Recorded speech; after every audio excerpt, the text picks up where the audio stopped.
Hello बच्चों। तो हम नेक्स्ट वीडियो को लेकर आ गए हैं आपके साथ। तो ये वीडियो किस पे है? न्यूट्रिशन इन प्लांट के पार्ट 2 में। देखिए अब क्या होता है मैं बताता हूँ आपको। आपको ये वीडियो 480 पिक्सल पे चलानी है और इसमें लाइक ज़रूर करना है वीडियो को और सब्सक्राइब करना है हमारे चैनल को। अब स्टार्ट करते हैं टॉपिक में मैंने पहले ही पुरानी वीडियो में न्यूट्रिशन इन डिफरेंट प्लांट में पहला करा दिया इनगल्फ। मतलब इनगल्फ एक प्रोसेस होती है किसी चीज़ को निकल जाना। जैसे अमीबा में हम देख चुके हैं, अमीबा किसी भी पार्ट के जो फूड होता है उसे 4th स्टेप में निकलता है। ठीक है, अब इसके बाद करते हैं हम बात सेकंड होता है सक मतलब सटक जाना। तो सक किस किस में होता है? लीच में होता है, बटरफ्लाई में होता है, इंसेक्ट्स में होता है, मॉस्किटो में होता है।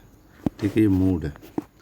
अब आपके पास आता है हायर एनिमल्स में जैसे आपके पास जो सॉलिड को अपना डाइजेस्ट करते हैं, इंजेक्ट करते हैं तो टीथ के थ्रू। तो उसमें जैसे कि आपका आता है काऊ आती है आपके पास, बफेलो आती है। तो वो क्या करते हैं?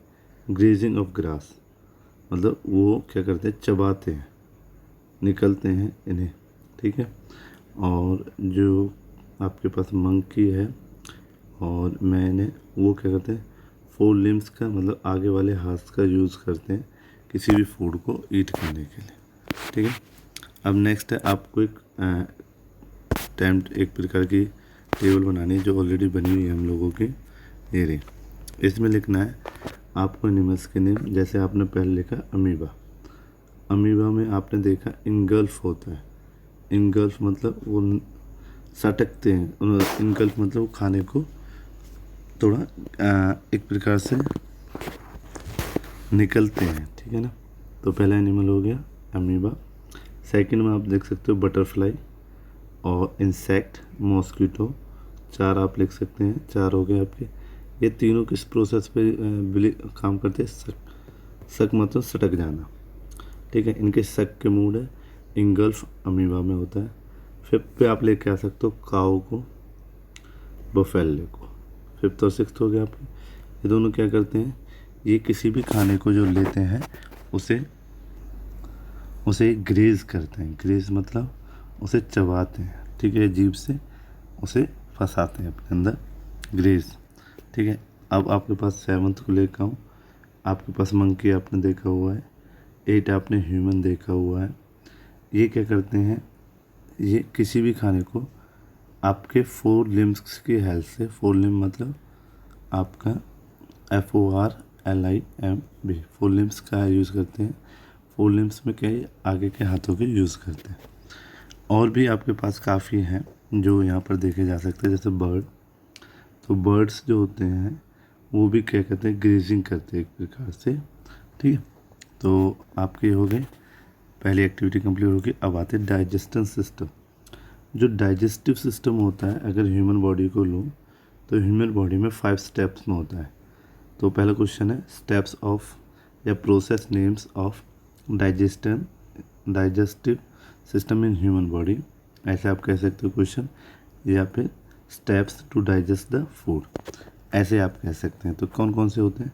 पहला होता है इसमें कि फूड को निकलता है, मतलब फूड को लेता है तो इस वाली प्रोजेक्ट्स को कहा जाता है इंजेस्शन।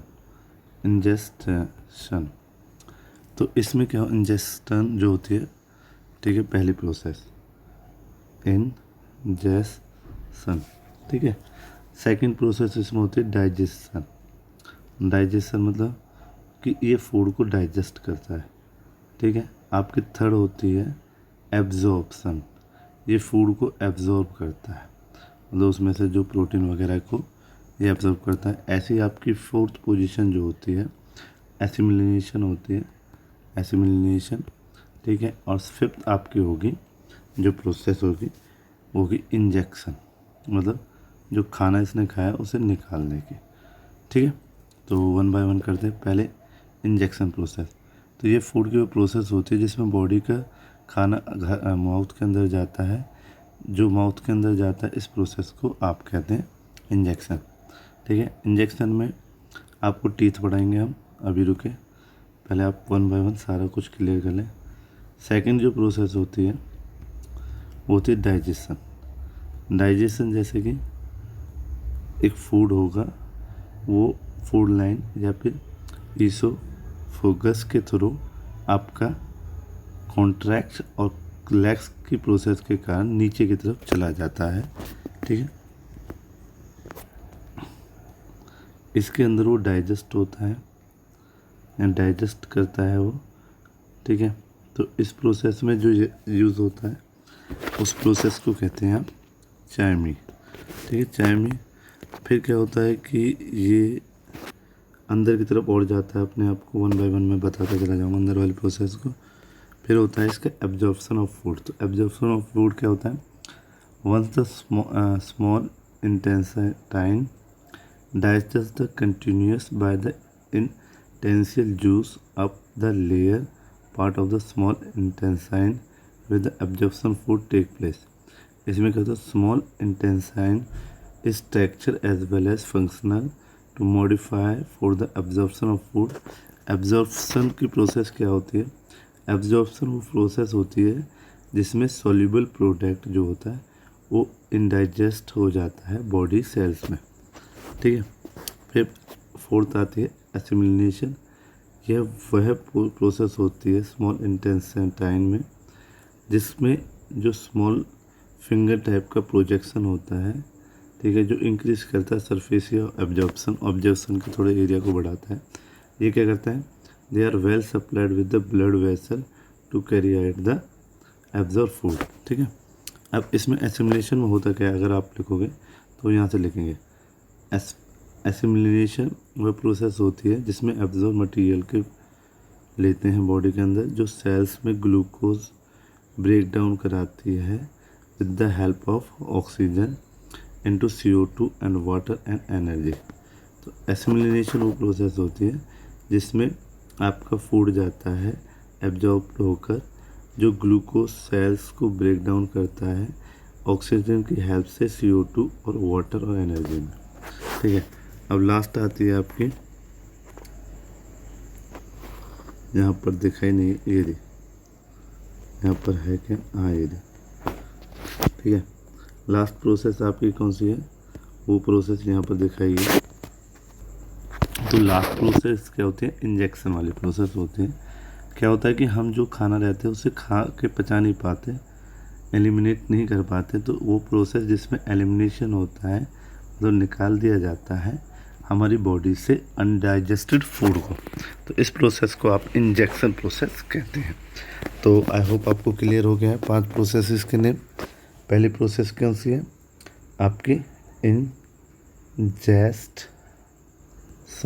ठीक है, सेकंड प्रोसेस को होती है डाइजेशन। डाइजेशन में क्या होता है, आपका जो फूड है वो आपका ब्रेक होता है सोल्यूबल सॉल्यूशंस में। फिर आती एब्जॉर्प्शन। एब्जॉर्प्शन में वो फूड को एब्जॉर्ब करते हैं। ठीक है, एब्जॉर्प्शन। फिर आती है फोर्थ एसिमिलेशन। एसिमिलेशन में ऑक्सीजन की हेल्प से CO2 बनाते हैं हम, एनर्जी बनाते हैं और वाटर बनाते हैं। फिफ्थ आपकी होती है जैसे कि यहाँ पर है इंजेक्शन। इंजेक्शन जिसमें जो भी खाना होता है वो बाहर निकाल दिया जाता है बॉडी के थ्रू। ठीक है, अब इतना क्लियर हो गया। अब वन बाय वन हम कुछ चीज़ें पढ़ लेते हैं। जैसे पहली जो प्रोसेस होती है उसके अंदर आते हैं टीथ। ठीक है, टीथ जो ह्यूमन बॉडी में 2 पार्ट में होते हैं, एक छोटे बच्चों को जिसे मिल्की टीथ भी कहते हैं, दूध के दांत भी कहते हैं, और एक होती है रेंज 32, मतलब एक 20 की रेंज और एक 32 की रेंज। 20 की रेंज एक मिल्की एज में आती है। मिल्की एज कौन सी होती है, जो 20 ईयर से नीचे की होती है। 20 ईयर के बाद आपके पास परमानेंट टीथ होते हैं। ठीक है, उसमें 32 होते हैं। अब टीथ में क्या क्या चीज़ होती है, तो टीथ के अंदर 4 डिफरेंट टाइप्स होते हैं। पहला, जैसे आप ट्रिक याद कर सकते हैं, ICPMM। ठीक है, ICP, इसे दोबारा से पढ़ लें, ICPMM।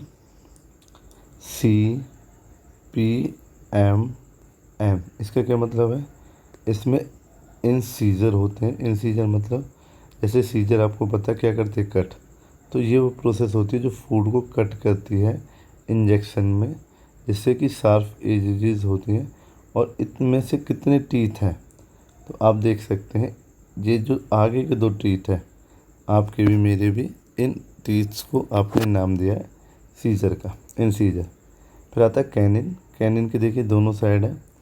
कैनिन का वो पार्ट होता है इसमें किसी भी फूड को टीयरिंग किया जाता है। टीयरिंग मतलब इसकी वजह से हम किसी, जैसे रोटी के टुकड़े आप खाते हैं तो छोटे छोटे पीसेस में ब्रेक कर दे, एकदम टीयरिंग कर देते हैं, उसे फाड़ देते हैं। ठीक है। फिर आते हैं मोलर। मोलर में च्यूइंग होती है।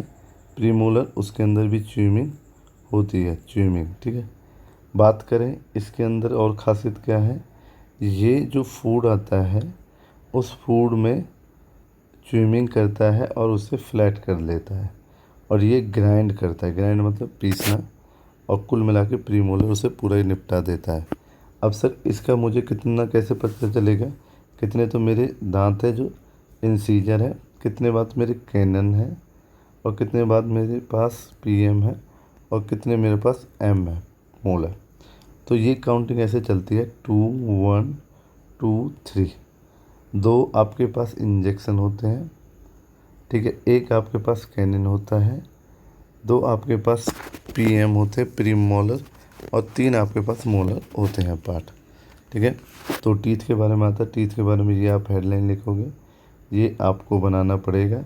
इसमें जैसे दिखाया गया है कि देखिए टीथ का जो जड़वा पूरा इतना होता है, इसमें इन तीनों को क्या कहते हैं, मोलर। जो कितने प्रेजेंट होते हैं, टोटल 6। क्यों, 3 यहाँ पर है, 3 यहाँ पर है, तो ये 6 है। Is it clear. फिर मैंने पढ़ा कैनिन।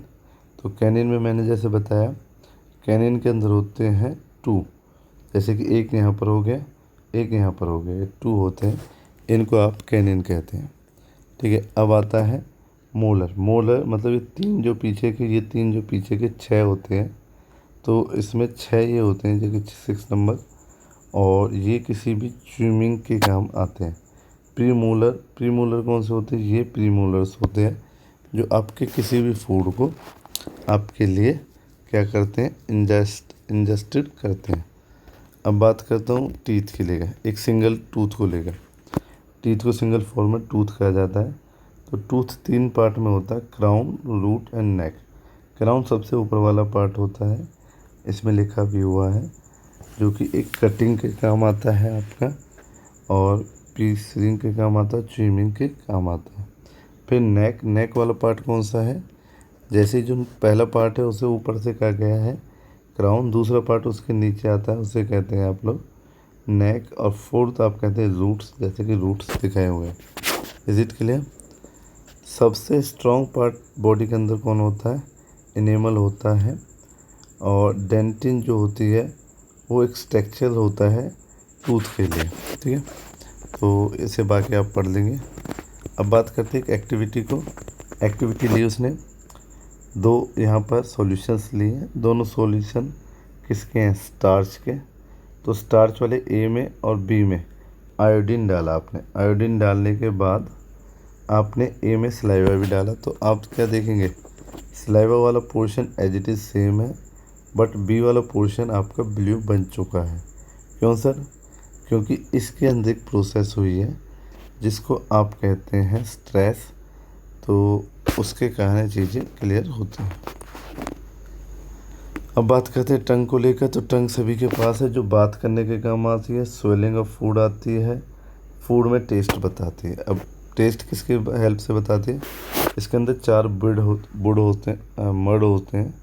पहला बिटर, फिर सोर, फिर सॉल्ट, और फिर नमकीन। Is it clear. ओके। फिर आता है आपका ईसोफेगस। ईसोफेगस पाइप का नाम है, जो कॉन्ट्रैक्ट्स करता है, एक प्रकार से फैला देता है, सॉरी दबा देता है, और रिलैक्स होता है। इस प्रोसेस को पेरिस्टेलाइसिस कहते हैं। अब देखिए जो ह्यूमन बॉडी है, जैसे कि ये दिख रहा है, नेक, माउस वगैरह ऊपर की तरफ है, लीवर यहाँ पर होता है, और ये जितने भी इंटेस्टाइन है वो आपकी यहाँ पर प्रेजेंट होती है। Is it clear. ओके। अब बात करते हैं स्टोमच को लेकर। तो स्टोमच सभी के पास होता है।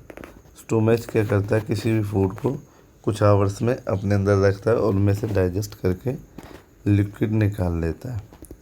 ठीक है, फिर आपको मैंने बताया डाइजेशन स्मॉल इंटेंसिव, तो उसके लिए आपने बताया कि हम जो है फूड प्रोवाइड करेंगे। फिर आपके पास आता है एब्जॉर्प्शन ऑफ फूड, तो ये वह प्रोसेस होती है जिसमें सोल्यूबल प्रोडक्ट डाइजेस्ट हो जाता है। ठीक है, फिर आते हैं लार्ज इंटेस्टाइन। ये क्या होता है, इसमें आप क्या करते हैं, इसके अंदर जो फूड होता है वो आपका बाहर निकाल दिया जाता है, जैसे कि यहाँ पर लिखा हुआ है।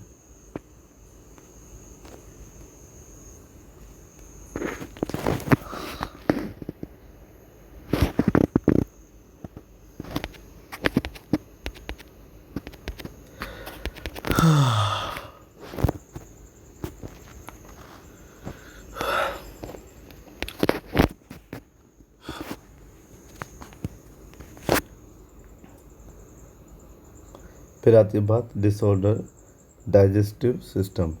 तो टूथ टूटते हैं उसे टूथ डिके कहते हैं। इसमें क्या होता है, जो एसिड होता है वो ईट किया जाता है लेयर बाय लेयर, और जो लीड करता है टूथ में डिके, डिके मतलब टूटना। फिर आपका डायरोहोआ भी एक कंडीशन है जिसमें आप सेम काम कर सकते हैं। फिर आता है डाइजेस्टिव इन रूमिनेंट, रूमिनेंट मतलब एनिमल्स वगैरह को आप रूमिनेंट कहते हैं। फिर आता है, इसमें 4 पार्ट होते हैं, रूमन, रेक्टिकोलम, ओमासा, प्रीओमासा। ठीक है, इतना क्लियर हुआ। ओके, अब आगे चलते हैं। तो अगर रूमिनेंट की बात करूँ तो रूमिनेंट किसको कहा है सर, रूमिनेंट एनिमल्स को कहते हैं। किसको कहते हैं, एनिमल्स। जो रूमिनेंट है उसके अंदर फूड 4 टाइम में होता है, रूमन, रेक्टिकोलम, ओमासा और एब ओमासा। ठीक है, तो 1 बाय 1 पढ़ लेते हैं। जैसे रूमासन क्या होता है, एक रेक्टिकुलम होता है, उसके बाद फूड नहीं होता, वो आपको लिमिटेशन कराते हैं, और लिमिटेशन के प्रोसेस को आप रोमन कीजिए या फिर स्वेरिंग कीजिए, दोनों से ही क्लियर है। अब बात कर लेता हूँ कि कौन सा एब्जॉर्ब किया जाता है च्यूइंग और फूड के सेकंड टाइम पे, उसे कुछ नहीं किया जाता, चैम्बर से निकाल जाता, ओमेसम और प्रीओमेसम। ठीक है, तो आई होप ये पूरा चैप्टर कंप्लीट हो चुका है। अब इसमें जैसे कि from which part ruminant stomach food resume the mouth, तो आपको जैसे मैंने बताया रेक्टिकोलम जो है वो आपका है। Which organ secrete the bile juice, ये आपको पीछे मिलेगा। Why will be the supplied of blood vessel, ये भी, और कैमी, तो कैमी क्या है। तो आज के लिए इतना ही काफ़ी है, नेक्स्ट वीडियो में मिलते हैं आगे होमवर्क के लिए। आज आप इतना ही करेंगे और कल हम होमवर्क में आगे डिस्कस करेंगे। ये होमवर्क पूरा लर्न करना आपको, तो रीड पे ध्यान दें, ना कि राइटिंग पे। ठीक है, अब नेक्स्ट वीडियो में मिलेंगे, जैसे जल्द से जल्द आएंगे।